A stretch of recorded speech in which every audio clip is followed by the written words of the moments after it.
Hi foodies, ഇന്ന് നമ്മൾ ഉണ്ടാക്കാൻ പോകുന്ന പ്രോൺസ് ബിരിയാണിയാണ്. ആദ്യം ബിരിയാണി പോട്ട് വെക്കുക, കുറച്ച് നന്നായിട്ട് എണ്ണ ഒഴിക്കുക, ഒരു 4-5 വെളുത്തുള്ളി നല്ല സ്ലൈസായി അരിഞ്ഞിട്ട് എന്ത് ചെയ്യുക, എണ്ണയിലേക്ക് ഇടുക, നന്നായിട്ട് ഫ്രൈ ചെയ്തെടുക്കുക. നല്ല ബ്രൗൺ കളറാക്കി വേണം എടുക്കാൻ.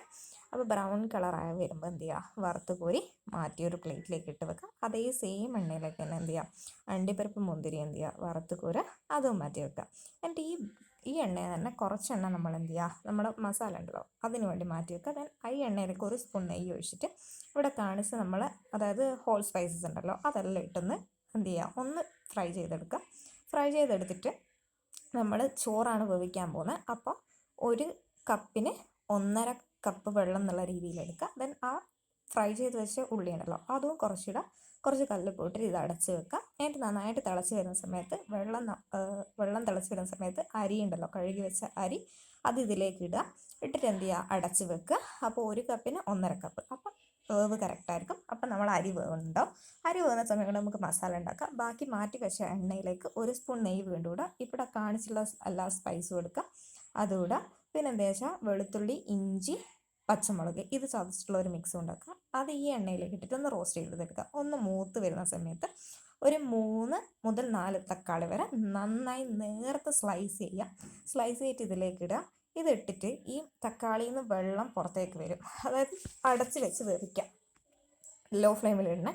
അപ്പോൾ വെന്ത് വരുന്ന സമയത്ത് എന്ത് ചെയ്യുക, ഇങ്ങനെ വെള്ളം ഇതിലേക്ക് വരുന്ന സമയത്ത് മസാലപ്പൊടികൾ എല്ലാം ഇടുക. അതായത് മഞ്ഞൾപ്പൊടി, മുളക് പൊടി, ഗരം മസാല, കുരുമുളക് പൊടി. നമ്മൾ പ്രോൺസ് ഉണ്ടാക്കുന്ന സമയത്ത് എപ്പോഴും എന്ത് ചെയ്യണമെന്ന് വെച്ചാൽ മസാല വളരെ കുറച്ച് ഉപയോഗിക്കണം, അല്ലെങ്കിൽ മസാല കുത്ത് നല്ലോണം വരും. അപ്പോൾ വളരെ കുറച്ച് മസാലകൾ മാത്രം ഉപയോഗിക്കുക. എന്നിട്ട് എന്ത് ചെയ്യുക, നമ്മളെന്ത് ചെയ്യുക, ഈ നേരത്തെ ഫ്രൈ ചെയ്ത് വെച്ച ഉള്ളിയിൽ നിന്ന് ഒരു 1/4 ഭാഗത്തോളം ഇതിലേക്ക് ഇടുക. ഇട്ടിട്ട് ഒരു 1/2 കപ്പ് ചൂടുവെള്ളം കൂടി ഒഴിച്ചിട്ട് എന്ത് ചെയ്യുക, ഒന്ന് നന്നായിട്ട് മിക്സ് ചെയ്യുക. ഈ ഒരു മിക്സ് ചെയ്ത സ്റ്റേജിൽ നമ്മൾ എന്ത് ചെയ്യുക, കഴുകി വൃത്തിയാക്കി മാറ്റി വെച്ച പ്രോൺസ് ഉണ്ടല്ലോ, പ്രോൺസ് ഇടുക. പ്രോൺസ് ഇട്ടിട്ട് നന്നായിട്ടൊന്ന് മിക്സ് ചെയ്യുക. എന്നിട്ട് പ്രോൺസ് പെട്ടെന്ന് വേവുന്ന സാധനമാണല്ലോ, പെട്ടെന്ന് വെന്ത് വരും. അപ്പോൾ വേവുന്ന വരെ വേണമെങ്കിൽ ഒന്ന് അടച്ച് വെച്ച് വേവിക്കാം. അപ്പോൾ പ്രോൺസ് എന്ത് ചെയ്യും, പ്രോൺസിലുള്ള കുറച്ച് വെള്ളം ഉണ്ടല്ലോ അത് ഇറങ്ങി നല്ല മസാലക്ക് നല്ല ഫ്ലേവറും വരും. അപ്പോൾ അങ്ങനെ ചെയ്യാം. അങ്ങനെ ചെയ്യാം, അതൊന്ന് അടച്ച് വെച്ച് ചെയ്യാം. എന്നിട്ട് അടച്ച് വെച്ച് നമ്മൾ എന്ത് ചെയ്യുക, അടപ്പ് തുറക്കുക. ഒരു 2-3 മിനിറ്റ് അത്രയും മതി. പ്രോൺസ് അല്ലേ പെട്ടെന്ന് പോകും, ബാക്കി ദമ്മിടുമ്പോൾ വെന്തോളും. എന്നിട്ട് എന്ത് ചെയ്യുക, ഞാൻ ഇവിടെ മല്ലിയില ഇല്ലാത്തതുകൊണ്ട് കറിവേപ്പില ഉണ്ട്, കറിവേപ്പില ഇട്ടാൽ നല്ല ടേസ്റ്റ് തന്നെയാണ്. കറിവേപ്പില കുറച്ച് മേലെ തൂവി കൊടുക്കുക.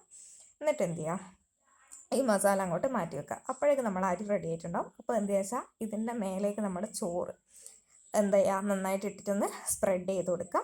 എന്നിട്ട് എന്ത് ചെയ്യുകയെന്ന് വെച്ചാൽ ഞാനിപ്പോൾ ഇവിടെ കളറിന് വേണ്ടിയിട്ട് യൂസ് ചെയ്യുന്നത് പാലില്ലേ, നമ്മൾ നോർമൽ പാലിൽ കുറച്ച് മഞ്ഞൾപ്പൊടി കലക്കുക. അപ്പം നല്ല റൈസിന് നല്ലൊരു കളറും കിട്ടും, ഇതും നമുക്ക് ഹെൽത്തിയാണ്. അപ്പോൾ അതും ജസ്റ്റ് ഒന്ന് സ്പ്രെഡ് ചെയ്ത് കൊടുക്കുക. കുറച്ച് ചോറിടുക, അത് സ്പ്രെഡ് ചെയ്യുക.